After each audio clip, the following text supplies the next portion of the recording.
A Justiça de São Paulo negou nesta terça-feira o terceiro pedido de prisão feito pela Polícia Civil e pelo Ministério Público contra o empresário Fernando Sastre de Andrade Filho, que dirigia um carro de luxo a 156 km por hora e foi responsável por um acidente que matou um homem em São Paulo.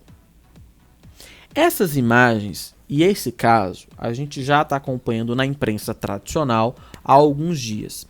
E o Bora Comentar não cobre esse tipo de assunto.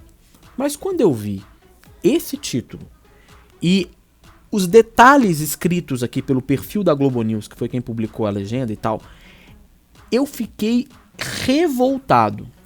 E eu preciso compartilhar com vocês a minha opinião. Vamos ler atentamente. A Justiça de São Paulo, negou nesta terça-feira, dia 30, mais conhecido como hoje, o terceiro pedido de prisão feito pela Polícia Civil e pelo Ministério Público contra esse cidadão. Aí eu me perguntei, as imagens mostram que foi ele. Ele bateu a porcaria desse carro numa pessoa que não está mais aqui. Ele foi o responsável. Não foi feito teste de bafômetro nesse cidadão. Tudo leva a crer que ele, de fato, tem que responder criminalmente pelas forças da lei por isso que aconteceu. Aí vem a Justiça de São Paulo e nega pela terceira vez o pedido feito pelo Ministério Público e pela Polícia Civil. Aí eu te pergunto, cadê a lei? E por que a Justiça de São Paulo, que é um circo a Justiça de São Paulo, né? Virou um circo a Justiça de São Paulo. Porque a cidade de São Paulo, de modo geral, ela funciona no esquema. De modo geral, São Paulo funciona assim, é o esquema. Por isso é aquela zona. São Paulo é uma zona. Isso precisa ficar claro.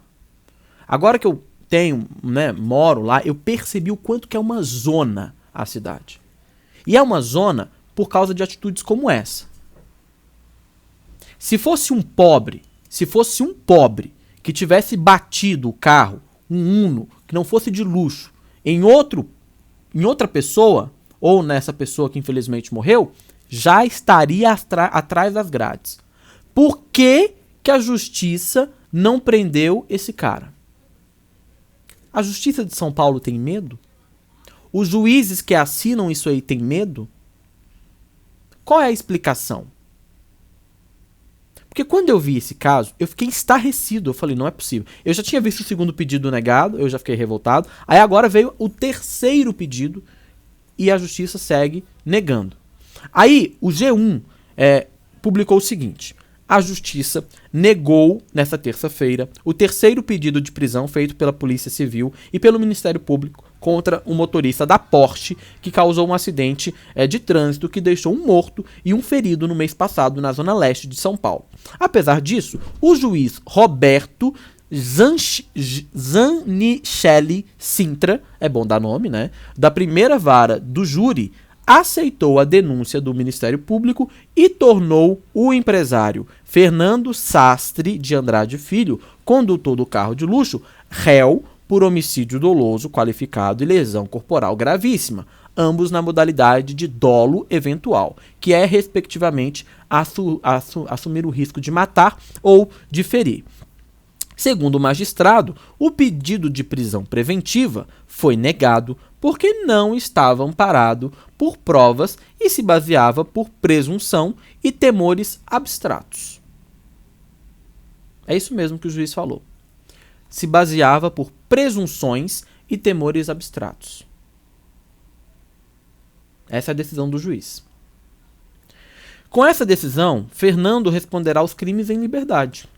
Caberá ao magistrado marcar futuramente uma audiência de instrução para ouvir as testemunhas do caso e interrogar o acusado, Depois dessa etapa do processo, o juiz poderá pronunciar o réu, ou seja, submetê-lo a júri popular para ser julgado.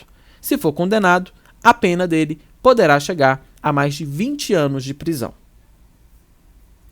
O 30º Distrito Policial de Tatuapé e a promotoria queriam, no entanto, que a justiça decretasse antes a prisão preventiva do empresário para que ele ficasse detido até o seu eventual julgamento. O entendimento da investigação e do Ministério Público é que Fernando assumiu o risco de matar o motorista de aplicativo Ornaldo da Silva Viana e de ferir gravemente o estudante de medicina Marcos Vinícius Machado Rocha.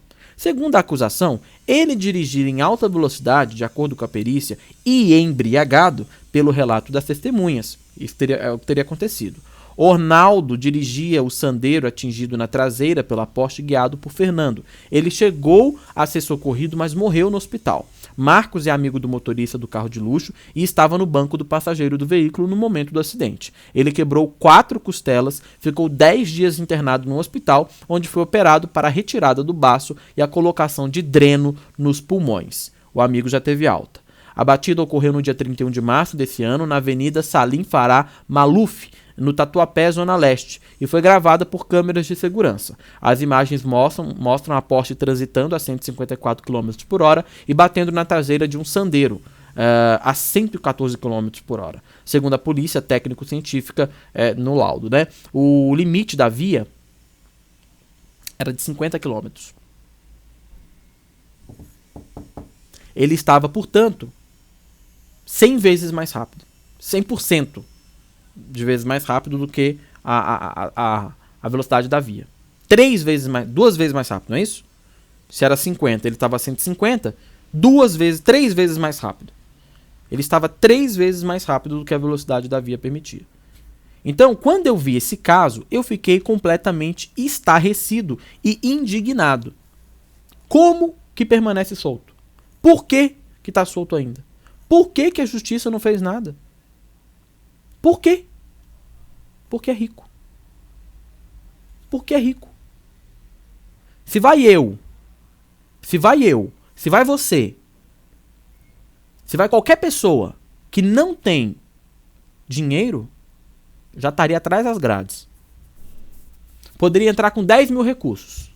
Estaria atrás das grades. Agora, porque uma pessoa endinheirada não tá. A lei nesse país não funciona. A lei nesse país não funciona. A justiça ri da nossa cara e faz o que quer.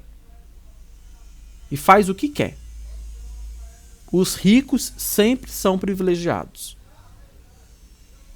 Sempre. Enquanto aqui em Brasília, eu estou em Brasília, enquanto aqui em Brasília, no Congresso Nacional, aquela cambada de deputados, mais de 500, não começarem a trabalhar para mudar isso, porque é eles que mudam, fazendo as emendas, a Constituição e tal, a gente vai continuar tendo penas como essa e decisões como essa que deixam solto pessoas que deveriam estar presas. Não importa a quantidade de dinheiro que você tem na conta e nem o seu cargo. Se você cometeu um ato, se você tirou a vida de alguém inocente por uma atitude inconsequente, você tem que ir para trás das grades. Pronto, acabou. É assim, é uma vergonha. Ainda mais se tratando de São Paulo. Que já é uma zona completa. São Paulo já é uma zona completa. Você vai pro centro de São Paulo, você vê 15 prédios subindo numa cidade que já era para ter proibido a construção de novos prédios. Pega os que já estão construídos, restaura e bota as pessoas para viver. Não, tem que construir novos. Aí o trânsito vira uma merda, ninguém consegue andar, então uma coisa vai levando um problema da outra. Cadê a organização dessa bosta? Não tem. Então vira essa zona, entendeu? Mas enfim, eu só queria deixar a minha indignação para essa situação e eu queria saber o que você tem a dizer sobre esse caso, tá bom? Comenta porque eu quero saber.